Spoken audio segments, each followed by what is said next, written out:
C'est un plaisir de t'accueillir dans ce studio ce matin. Depuis la dernière fois, avant la conférence de Yaoundé, on se retrouvait après le succès retentissant de cette conférence. Il était temps qu'on débriefe un peu. En effet. Et je souhaite qu'ensemble, nous évoquons un sujet qui intéresse tout le monde. Chaque personne que tu rencontres dans la rue rêve de devenir riche dans la vie. Et beaucoup te parlent des riches, on admire beaucoup de gens riches. Et lorsqu'on parle de richesse, on se rend compte que beaucoup s'arrêtent sur la surface financière des gens qui qualifient de riches. Alors, est-ce que la richesse devait simplement s'arrêter sur l'aspect financier, coach Marcel? Alors, je dis bonjour aux auditeurs de Jambo FM. Ouais. C'est toujours un plaisir d'être là, président. Plaisir partagé. Alors, lorsqu'on parle de richesse, il y a plusieurs dimensions de la richesse, mais les gens se limitent simplement à la richesse financière parce que naturellement, ils se disent que bon, l'apparence, c'est ça qui fait en sorte qu'on pense que quelqu'un est riche. Voilà. Alors, moi, je pense que la richesse a plusieurs dimensions. Voilà.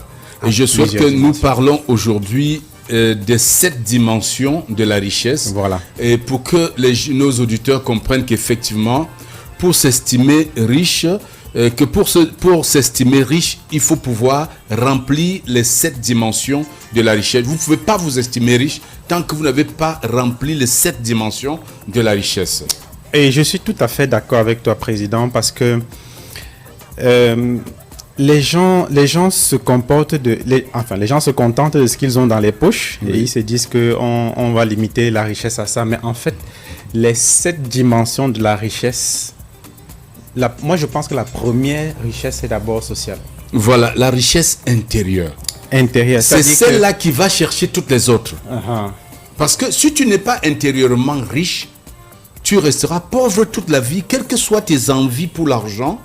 Et pour atteindre une somme dans ta vie, un niveau financier intéressant dans la vie, il faut d'abord blinder ta richesse intérieure. Il faut d'abord construire le riche en toi intérieurement avant d'aller acquérir des autres richesses. Et je sais que tu as beaucoup d'éléments pour expliquer cela, coach Marcel. Lorsqu'on parle de prospérité financière, ça commence pas dans les poches, mais sur toi.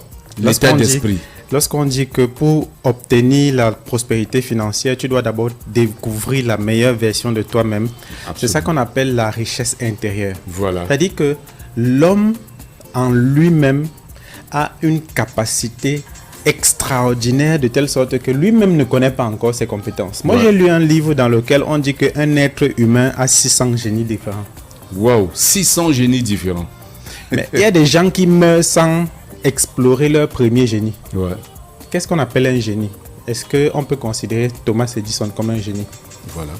Thomas Edison, forcément, on va dire que c'est lui qui a inventé l'ampoule. Pourtant, ce n'était pas lui. C'est pas lui. Il a perfectionné l'ampoule, mais la partie qu'on évite d'évoquer, c'est que il a échoué des milliers de fois. Voilà.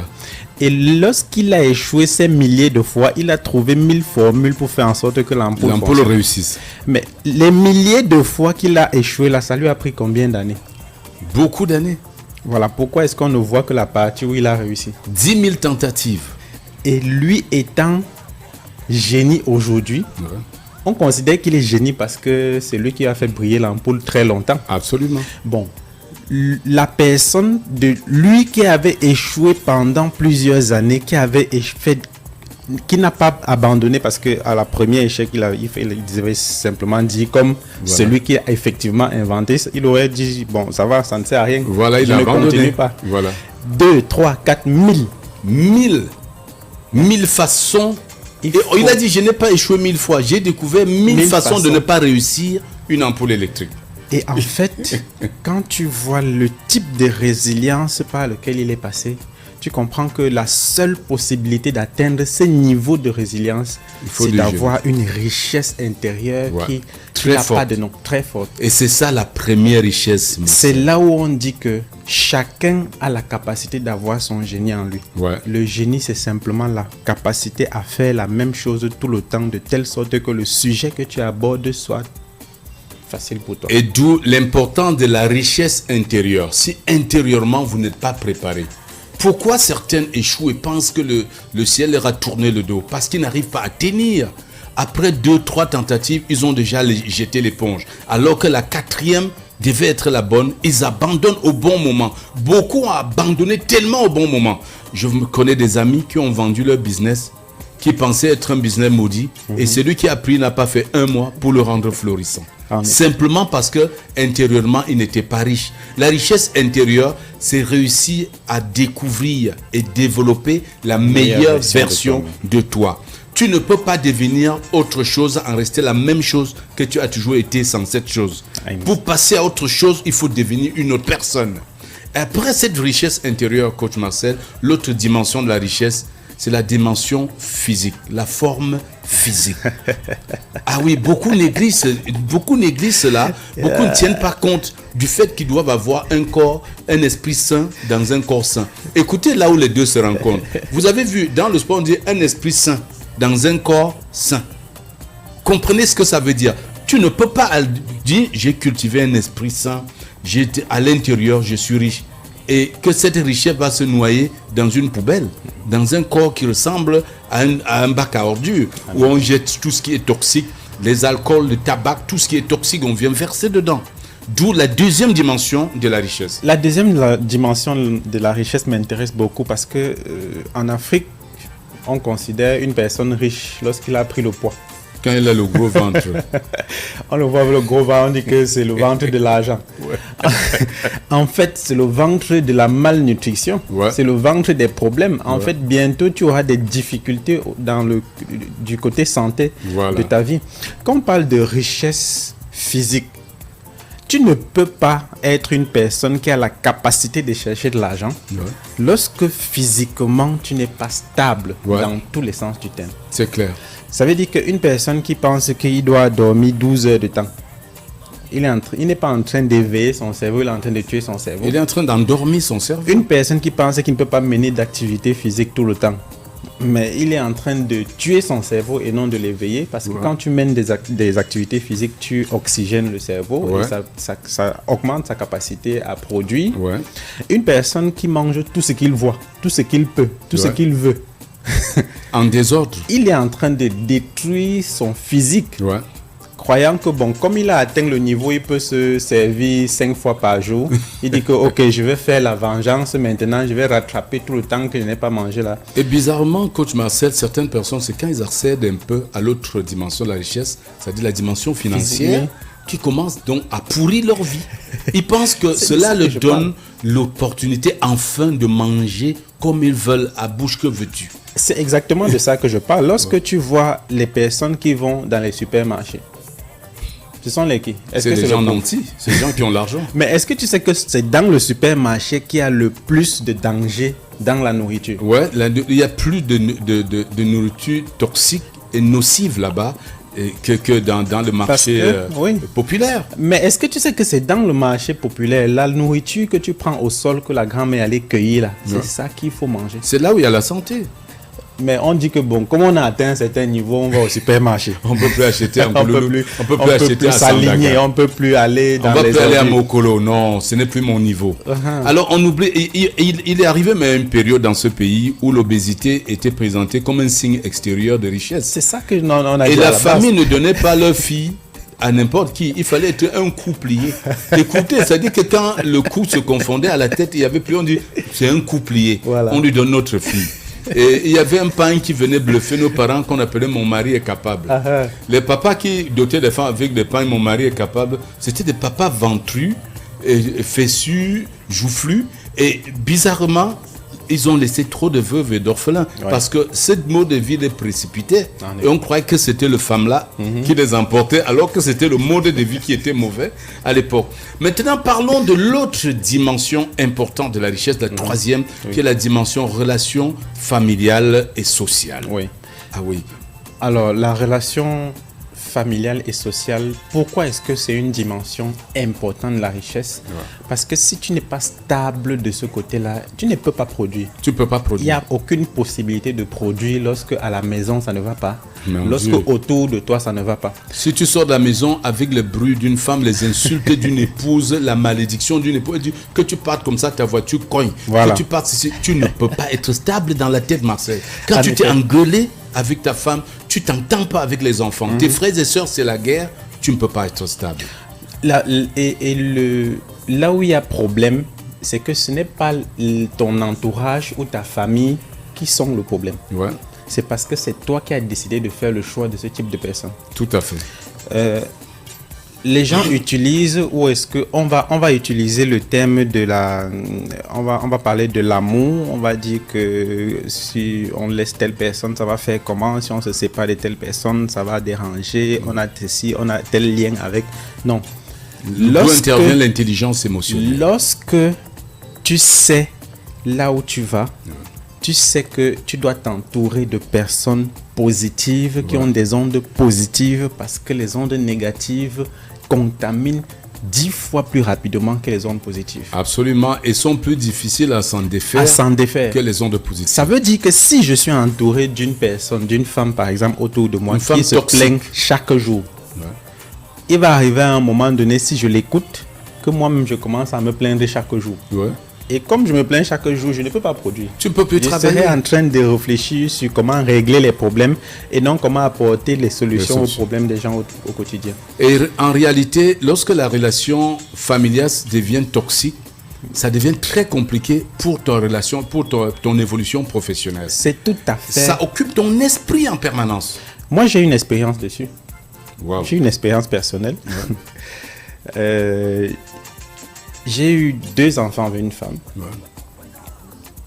Et j'ai fait plus de 4 mois d'invalidité. Incroyable. Mon cerveau, à un moment donné, on m'a diagnostiqué le cancer du cerveau. C'était un faux diagnostic. Ouais. Pourquoi? Parce que j'ai fait tellement d'hôpitaux pour chercher à régler le problème que j'avais dans la tête. Ouais.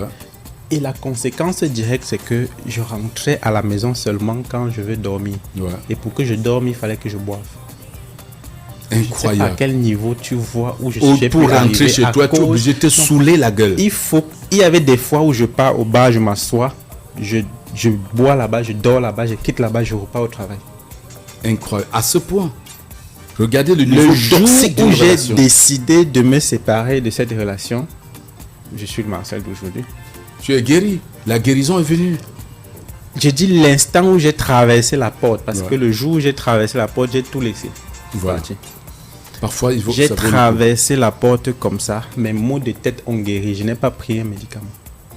Vous comprenez donc l'importance de la richesse familiale et sociale. La richesse sociale, c'est également le milieu que vous habitez. Quelles sont les paroles que vous entendez tous les matins? C'est exactement ça. À quel type de comportement vous êtes exposé quand vous sortez de votre maison, quand vous revenez chez vous? Qu'est-ce que vous vivez dans un quartier où chacun met le baffle dehors, montez la musique à son volume. Vous avez une église qui chante toute la nuit, vous ne pouvez pas dormir. Il faut faire attention. Il faut avoir des bonnes relations sociales. Et il faut faire attention aux amis. Oui. Moi, je pose souvent la question aux gens que je forme, c'est de savoir, est-ce que vous avez une personne qui est amie avec vous depuis 10 ans qui a la voiture? Tout le monde connaît au moins une personne qui est amie avec elle. Bon, la deuxième question, c'est qu'est-ce que cette personne a fait pour que vous soyez aussi véhiculé?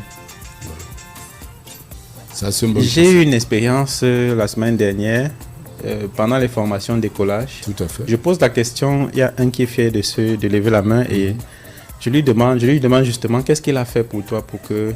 Il dit qu'il m'a appris à conduire. Il t'a appris à conduire. Je lui ai dit qu'en fait, tu es un outil de distraction pour lui. Il t'a appris à conduire pour que tu l'aides à conduire sa voiture. Ouais. Est-ce qu'il t'a montré comment il a fait pour acheter une voiture?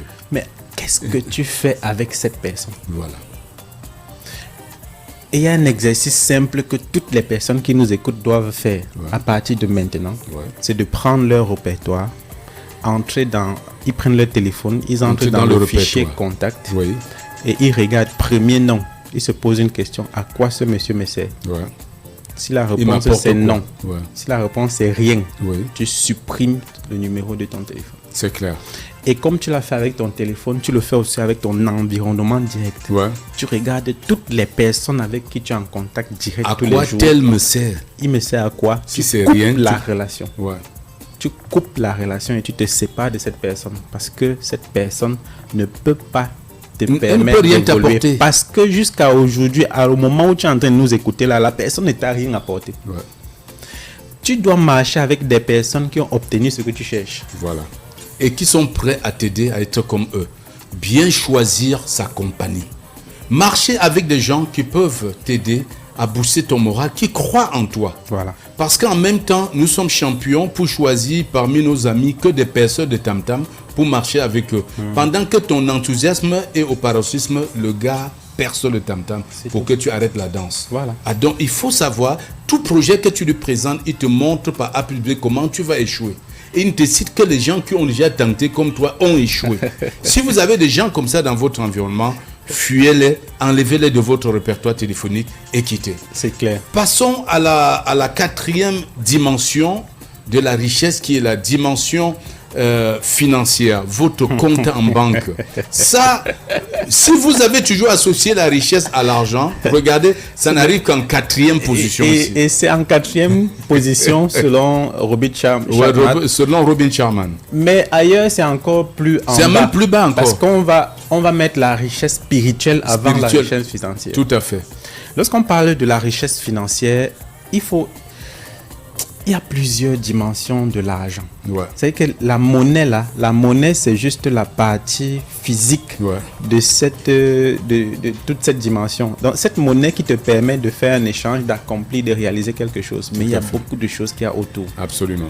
Voilà. Lorsque quelqu'un a l'argent, est-ce que tu sais que l'une des choses qui fait en sorte que les gens ne sont pas riches, c'est la gestion des finances personnelles? C'est la gestion.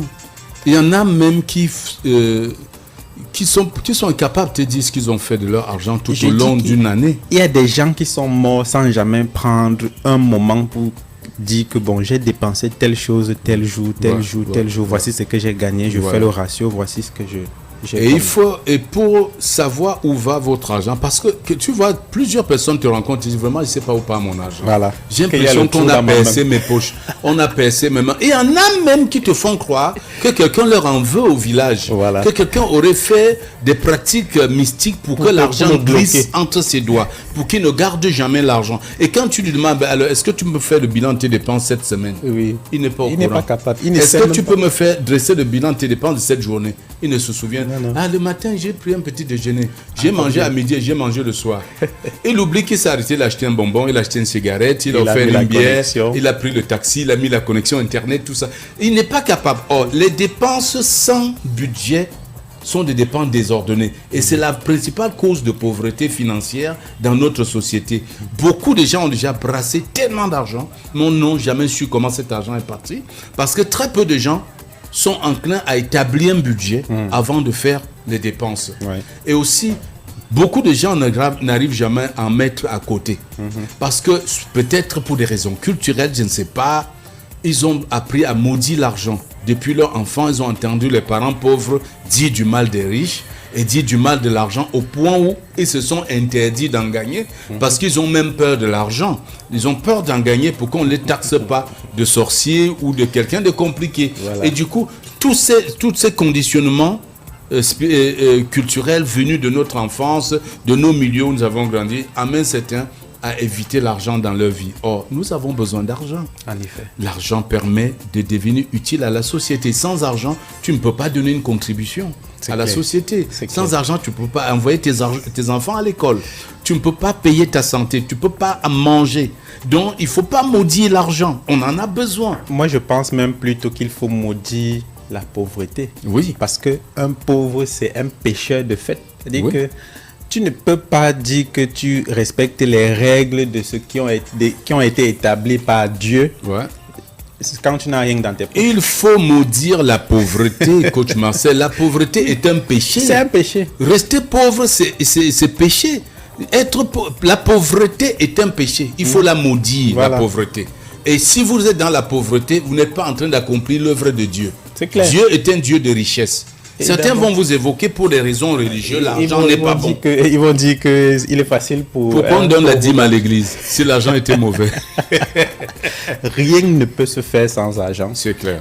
Et lorsque tu regardes ton environnement, lorsque tu regardes ton vécu, tu vas te rendre compte que le moment où tu as le plus de possibilités ou d'ouverture dans la vie, c'est après le moment où tu aies fait beaucoup de dons. C'est après le moment où tu es beaucoup donné que tu reçois en retour. où tu aies pratiqué l'un des 10 commandements. Voilà. Quand on dit aime ton prochain comme toi-même. Honore ton père et ta mère. Quand tu vas aimer le prochain, là, tu vas lui donner quoi? Voilà. Quand tu n'as rien. Voilà. Allons à la 5e dimension de la richesse, qui est la carrière. Ouais. Ah oui. Chacun devait se demander quel niveau je vais atteindre dans ma carrière. Ouais, quelle est la carrière idéale pour toi? Et c'est effectivement l'un des modules que nous avons vu pendant nos premières éditions du décollage. Tout à fait. La carrière idéale. La carrière idéale. Il y a des gens qui se trompent énormément.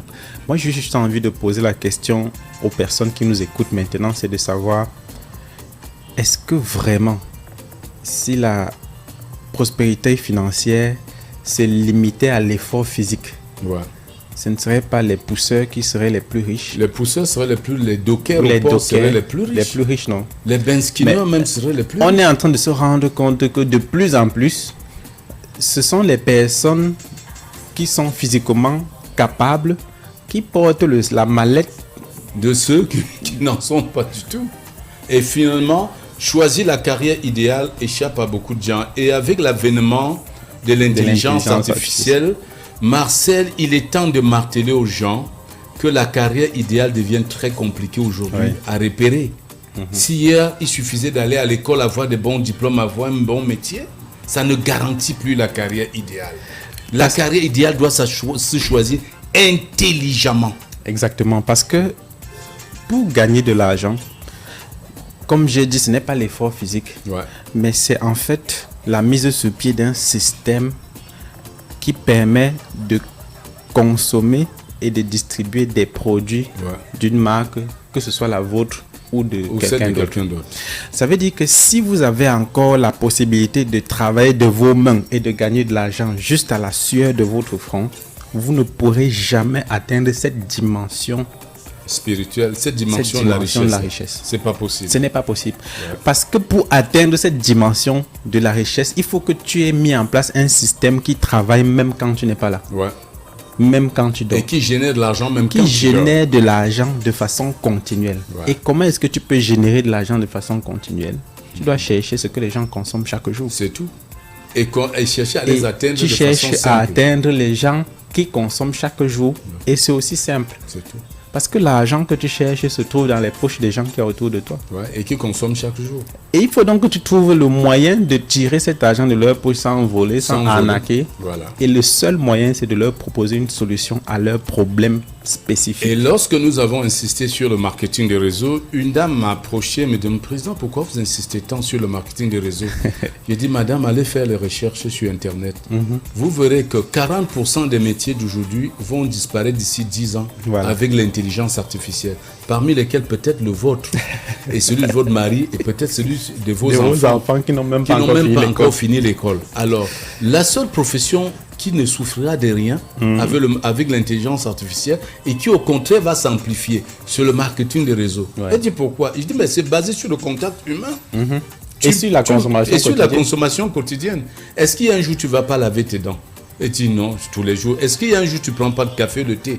Est-ce qu'il y a un jour tu ne manges pas? Si un jour tu ne te laves pas, et dit je voilà. C'est pourquoi l'Onriche est l'entreprise qui va sauver beaucoup de gens qui vont se voir bientôt hors jeu à cause de l'intelligence artificielle. Mais donc, même, pas même pas seulement à cause de l'intelligence artificielle. Moi, j'ai perdu mon emploi, c'était à cause de Covid. De Covid, voilà. Il y a des raisons diverses. Je n'avais même pas encore la possibilité. C'est pour ça que je dis que si tu as encore la possibilité de travailler de tes mains pour gagner de l'argent, à la sueur de ton front, ça c'est dépassé. C'était les choses d'avant. C'est dépassé. Plus comme ça. Trouve la solution à un problème donné et que le problème soit quotidien. Apporte la solution aux gens et ils vont te donner de l'argent. Et si tu as mis en place un système qui fait en sorte que pendant que tu es en train de le faire, tu trouves une autre personne qui doit le faire parce que pour devenir riche, il faut sortir les gens de la pauvreté. C'est tout.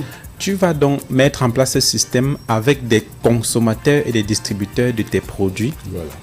Et tu génères simplement ton argent. C'est aussi simple que ça. Donc, choisissez intelligemment votre carrière. Maintenant, la 6e dimension, l'avant-dernière, je crois, c'est la dimension, permets-moi de jeter un coup d'œil dessus parce que ça m'a un peu échappé, c'est la 6e dimension, c'est la dimension d'aventure, l'esprit d'aventure. Ah oui, il faut avoir l'esprit d'aventure aussi. Vous voyez, on commence à être un peu léger. C'est lorsque je suis arrivé en Chine que j'ai compris que je n'ai pas encore commencé à travailler. Ouais. Parce que j'avais l'impression que je faisais beaucoup d'efforts. Ouais. Mais quand je suis rentré de Chine pour la première fois, j'ai compris qu'il faut encore que je fasse des choses parce que l'Afrique n'est même pas encore sortie. Imagine, on n'a même rien commencé en Afrique. Le Chinois me dit que lui, il travaille pour mettre à l'abri du besoin sa 5e génération. Ouais. Parce que lui, ça veut dire que les efforts qu'il est en train de mener là, il sait que ce n'est pas lui le bénéficiaire. Ce n'est pas lui qui va gagner. Voilà. Mais nous, on fait comment ici? On est encore dans la survie, au jour le jour. Voyageons, sortons de notre zone de confort. Allons voir, regardons le monde. L'esprit d'aventure nous ouvre l'esprit. Ça nous permet de voir ce que nous ne connaissons pas et de découvrir d'autres choses qui peuvent nous aider. Regarde, je parle de la Chine parce que c'est un niveau très élevé. Très, très élevé. Bon, ceux qui se plaignent du fait que le Cameroun ne marche pas, je les invite à aller au Tchad, à côté. Ouais. Allez voir. Vous allez rentrer, vous serez fiers de votre pays. J'étais aussi au Tchad. Ouais. C'est-à-dire que quand je suis rentré, j'ai arrêté de dire. Quand rien dit que la route n'est pas bien, j'ai dit ok, c'est parce que tu n'es pas encore sorti. Ouais, parce que tu n'es pas encore allé ailleurs. Et telle chose ne va pas, j'ai dit que c'est parce que tu n'es pas encore sorti. Il y a des pays dans lesquels tu te lèves un matin, on dit que le président était énervé, il a coupé la connexion. Il a coupé Internet. Dans tout le pays. L'esprit d'aventure. Il faut absolument que les gens sortent. Voilà. Que tu sortes pour aller dans un pays moins développé que le tien. Tu vois comment ça fonctionne. Tu verras la réalité. Que tu sortes, tu ailles dans un pays plus développé que le tien aussi. Et tu vas voir les réalités. Ça va t'ouvrir l'esprit. Et la liaison qu'il y a entre ça et le thème précédent, c'est-à-dire que la gestion de carrière, c'est que nous, on a eu la capacité, en faisant le marketing relationnel, de découvrir tout ce type de monde. Tout à fait. Parce qu'il faut aller vers les gens qui sont dans le besoin. Ouais. Tu vois comment, tu leur apportes les solutions. Et il faut aller chercher chez ceux qui ont déjà. C'est ça. Et c'est comme ça. Et le marketing de réseau permet aux gens de profiter de toutes sortes de choses de richesse. L'aventure, c'est ce qui fait partie du jeu. Et tous les ans, on est parti pour une destination de rêve. Et voyager, ça t'aide. Tu vois un truc à l'étranger, tu rentres adapté chez toi. Ça change ton pays, ça change ta vie. En fait. Et enfin, la dernière dimension, nous avons le sport dans 5 minutes, ne vous inquiétez pas. La dernière dimension, c'est laisser son empreinte. Eh oui, Photo Victor n'est plus de ce monde, mais on n'arrête pas de parler de Photo Victor lorsqu'on va à Banjul, l'Institut Photo Victor. C'est ça, laisser son empreinte. C'est pour ça qu'on dit que quand tu ne seras pas là, il faut que les gens sachent que ici est passé quelqu'un qui a marqué son existence jusqu'aux générations futures. Qu'est-ce que tu aimerais qu'on retienne de toi après ton départ de cette terre? J'ai souvent envie de poser une question aux gens. Lorsque vous allez décéder, on va vous enterrer ou bien on va vous inhumer? Parce qu'il y a une très grosse différence. Ouais, premièrement, tu meurs. Soit tu meurs, soit tu décèdes. Ce sont les riches qui décèdent. Soit on t'enterre, soit on t'inhume. Ce sont les riches qu'on inhume. Parce que quand tu vois même d'abord le programme des obsèques, tu comprends que... On dit inhumation. Quand c'est un pauvre, on dit enterrement. Et on écrit ça sur la plaque, on met dehors. Enterrement. Incroyable. On écrit sur le tableau. Bon, regarde. Quand on t'a enterré, tu n'existais plus. Regarde. L'enterrement, c'est qu'on te met en terre et on ferme, on part. La terre là où on t'a mise là, d'ici 10 ans, on va cultiver dessus, on va construire dessus, on va faire des choses dessus, on va jouer dessus, on va faire le stade dessus. Par contre, lorsque tu passes quelque part, tu vois une tombe qui a été bien faite. Pourquoi? Parce qu'on a voulu que cette personne, même après son décès, marque son existence. Que toutes les personnes qui vont passer par là se disent, ici a vécu une personne qui a marqué son existence et personne ne peut jamais l'oublier.